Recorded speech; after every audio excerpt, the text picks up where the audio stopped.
Humphrey DeForest Bogart, plus connu sous le nom de Bogey, était non seulement un acteur, mais aussi une figure emblématique du cinéma américain, incarnant l'anti-héros froid, cynique et consciencieux, qui a marqué l'âge d'or d'Hollywood. Né en 1889 dans une famille new-yorkaise influente mais tourmentée, Bogart a offert au cinéma des rôles mythiques tels que Rick Blaine dans Casablanca, Sam Spade dans Le Faucon maltais et Philip Marlowe dans Le Grand Sommeil. Son image publique était associée à son visage buriné, à sa cigarette omniprésente, à sa voix rauque si particulière et au regard fatigué d'un homme qui avait tout vu. Il remporta un Oscar, atteignit le sommet de la gloire et fut sacré plus grande star de cinéma de tous les temps par l'American Film Institute, AFI. Pourtant, sous cette aura de froideur légendaire, se cachait une profonde tristesse, un fardeau émotionnel indéfinissable qu'il dissimulait soigneusement. Cette tristesse transparaissait non seulement dans ses rôles de film noir, mais aussi dans sa vie personnelle. Il pourrait s'agir du poids d'une enfance malheureuse, marquée par une relation complexe et distante avec sa mère autoritaire, une souffrance dont il n'a jamais vraiment parlé. Ou bien, il pourrait s'agir du regret de 3 mariages ratés avant qu'il ne trouve enfin le repos éternel. Malgré l'apogée de sa carrière, la vie personnelle de Bogart fut une longue succession de tourments, de luttes publiques et privées contre l'alcool, la rébellion et la solitude. Cette tristesse invisible transparaissait souvent dans des moments de calme à l'écran, un froncement de sourcils fugace ou un soupir las reflétant une vérité. Bogart ne semblait jamais trouver la paix intérieure, même lorsqu'il avait tout. La question la plus importante demeure: que cachait Humphrey Bogart sous la carapace de l'homme dur invulnérable? Utilisait-il l'image de l'anti-héros pour masquer sa propre vulnérabilité, un homme sensible, blessé par son passé et ses relations brisées? Cette tristesse est la clé pour découvrir le vrai Bogart, un homme complexe et tourmenté, qui a transformé sa douleur personnelle en un grand art cinématographique, mais qui n'a jamais échappé aux ténèbres de son âme. La vie amoureuse de Humphrey Bogart fut aussi tumultueuse et dramatique que ses films, marqués par 4 mariages tumultueux. Ses 3 premiers mariages, avec Helen Menken, Mary Phillips et surtout Mayo Method, furent dans des périodes de troubles, de conflits et finalement de divorce amer, un contraste saisissant avec l'image romantique qu'il incarnait souvent à l'écran. Son premier mariage avec Helen Menken, une actrice de Broadway populaire, eut lieu en 1926 et se termina quelques mois plus tard, mais il révélait déjà la difficulté de Bogart à maintenir une relation stable. Son mariage suivant, avec Mary Phillips, également actrice, dura une dizaine d'années, mais la carrière montante de Bogart et l'instabilité de leur vie personnelle mirent souvent leur relation à l'épreuve. Cependant, son mariage le plus célèbre et le plus tumultueux fut celui avec l'actrice Mayo Method. Cette relation, surnommée les Bogart en conflit par Hollywood, fut marquée par des querelles publiques, une jalousie intense et des problèmes d'alcool, plongeant Bogart dans un état de tension constant. L'échec de son mariage n'était pas seulement la fin d'une relation, mais aussi l'aveu que Bogart, toujours en héros à l'écran, était impuissant face à sa propre vie. Ces ruptures étaient dues non seulement à son caractère difficile, mais aussi aux attentes irréalistes et à l'instabilité émotionnelle héritée de sa famille. Il semblait incapable d'accepter la paix et la tranquillité et recherchait constamment le drame, peut-être une reproduction inconsciente du climat familial chaotique de son enfance. Chaque rupture le plongeait un peu plus dans le cynisme, qu'il transposait à l'écran et transformait en sa marque de fabrique. Ses 3 premiers mariages furent de profondes blessures, témoins de la fragilité de l'homme derrière une image froide. Un homme en quête d'amour et d'acceptation, mais incapable de les préserver. Ces expériences ont forgé sa tristesse latente, une tristesse qui ne s'apaiserait qu'avec sa rencontre avec une 4e femme. Humphrey Bogart est décédé à 57 ans, en 1947, d'un cancer de l'œsophage, une mort relativement prématurée, qui a brutalement interrompu une carrière par ailleurs brillante. En raison de la rapidité et de la brutalité de son décès, les confidences de Bogart sur son chagrin se trouvent souvent dans des interviews de fin de vie ou rapportées par ses proches, notamment sa dernière épouse, Lauren Bacall. Dans ces dernières années, confronté à une maladie incurable et à une mort imminente, l'attitude de Bogart n'a guère changé en apparence. Il a conservé son cynisme et son humour noir habituel, mais son ton est devenu beaucoup plus direct et sincère. Bogart parlait de son chagrin non comme d'une lamentation, mais comme de l'acceptation de son destin, celui d'un homme qui avait pleinement vécu sa vie. La tristesse qu'il admet n'est pas la peur de la mort, mais le regret du temps perdu et des occasions manquées de savourer pleinement la vie, simplement. Il regrette l'énergie gaspillée dans ses précédents mariages chaotiques, son penchant pour l'alcool et le temps qu'il n'a pas pu consacrer pleinement à ses enfants avec Lauren Bacall, Stephen et Leslie. Il confie que ce n'est qu'après sa rencontre avec Bacall qu'il a véritablement compris ce que signifiait la stabilité et le bonheur familial. Sa tristesse, à 57 ans, provient de la prise de conscience que le vrai bonheur, la famille, la paix, est arrivé trop tard et qu'il n'a plus eu le temps de rattraper les années tumultueuses. Il a admis que l'image de dur à cuire qu'il s'était forgée à l'écran comme dans la vie était un mécanisme de défense, une façon de masquer ses faiblesses et ses peurs. Il a même plaisanté amèrement sur son chagrin. « J'aurais dû mourir il y a longtemps, quand j'étais encore au sommet de ma gloire et que j'avais encore tant de secrets. » Pourtant, c'est dans ces derniers jours que la présence de Bacall et de ses enfants lui a apporté un profond réconfort. La tristesse de Bogart n'était pas celle d'une défaite, mais celle de l'acceptation finale que la vie, aussi belle soit-elle, était une lutte entre ce qu'il avait accompli et ce qu'il avait gâché. Ses paroles, à l'âge de 57 ans, furent une fin tragique, mais sincère à une vie glorieuse sur le plan cinématographique, mais personnellement tumultueuse. La carrière de Humphrey Bogart est l'une des plus brillantes d'Hollywood, une ascension lente mais constante, défigurant à Broadway au statut de star de premier plan. Mais elle fut aussi jalonnée de secrets et de vérités cachées, destinées à préserver son image publique et sa carrière.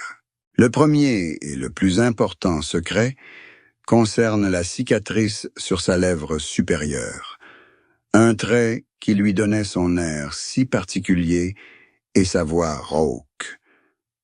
Au fil des ans, de nombreuses légendes ont circulé sur son origine, généralement un accident de voiture ou un combat héroïque pendant la Première Guerre mondiale. Pourtant, la vérité est peut-être plus simple et moins dramatique. Il pourrait s'agir de la séquelle d'un accident survenu dans son enfance ou d'une blessure reçue dans la marine américaine. Le fait que Bogart ait dissimulé la vérité et laissé les légendes se développer a contribué à entretenir son image de dur à cuire mystérieux, une stratégie médiatique astucieuse. Un autre grand secret concernait ses origines. Bogart était issu d'une famille aisée et avait fait ses études dans des écoles prestigieuses comme la Phillips Academy, mais il a toujours cherché à minimiser ou à nier ce fait, se forgeant l'image d'un homme qui s'est fait tout seul, un personnage plus en phase avec ses rôles issus des classes populaires et moyennes. Ce secret révélait son profond mécontentement envers la haute société dans laquelle il était né et son désir d'être reconnu pour son talent et non pour ses origines. Le troisième secret concernait sa véritable nature. Bien qu'il paraisse toujours froid et cynique, ses proches savaient qu'il était sensible, réfléchi et passionné de poésie, s'intéressant même à la philosophie. Il dissimulait cette vulnérabilité, craignant qu'elle ne vienne ternir l'image d'anti-héros que le public affectionnait. Le parcours de Bogart fut une longue série de choix stratégiques visant à cacher des vérités personnelles afin de bâtir une légende du cinéma.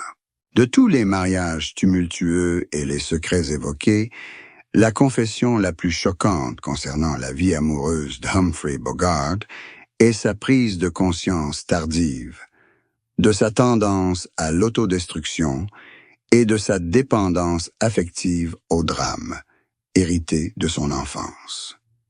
Cette confession n'a pas été rendue publique dans la presse, mais lors de conversations privées enregistrées par sa dernière épouse, Lauren Bacall, et quelques amis proches. Bogart a avoué que ses 3 premiers mariages, avec Mencken, Phillips et surtout Mayo Method, n'étaient pas simplement de mauvais choix de partenaires, mais des actes inconscients visant à recréer le chaos et le drame auquel il s'était habitué dans son foyer d'enfance.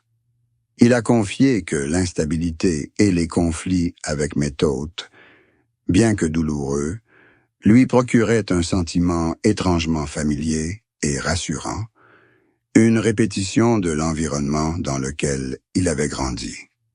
La confession bouleversante, il avait activement recherché le chaos en amour, car la paix et la stabilité lui semblaient étrangères et effrayantes.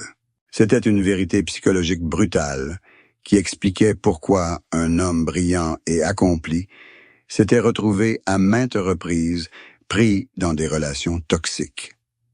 Ce n'est qu'à sa rencontre avec Lauren Bacall, de 25 ans sa cadette, qui lui apportait une stabilité, une intelligence et un respect d'une autre nature, qu'il prit conscience de son erreur. Il confia à Bacall qu'elle était la seule femme qui n'avait besoin ni de drame ni de conflit pour se sentir aimée, ce qui le força à affronter sa peur de la paix.